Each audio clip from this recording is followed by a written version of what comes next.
ನಾಳೆ ಭೈರವೈಕ್ಯ ಮಂದಿರ ಲೋಕಾರ್ಪಣೆ ಹಿನ್ನೆಲೆಯಲ್ಲಿ ಮೊದಲ ಬಾರಿಗೆ ಆದಿಚುಂಚನಗಿರಿಗೆ ಪ್ರಧಾನಿ ನರೇಂದ್ರ ಮೋದಿ ಆಗಮಿಸುತ್ತಿದ್ದು, ಆದಿಚುಂಚನಗಿರಿಗೆ ಸಂಪರ್ಕಿಸುವ ರಸ್ತೆಗಳೆಲ್ಲ ಸಂಪೂರ್ಣ ಫ್ಲೆಕ್ಸ್ಮಯವಾಗಿವೆ.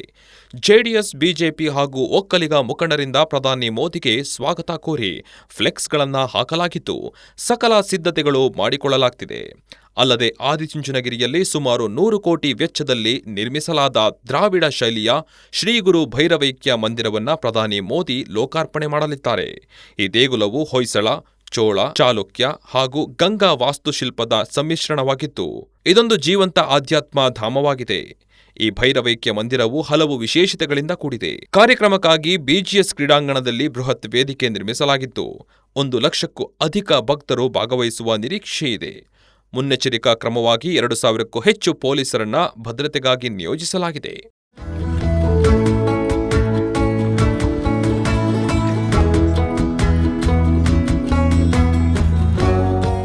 ಸಂಪೂರ್ಣ ನ್ಯೂಸ್, ಇದು ನೊಂದವರ ಧ್ವನಿ.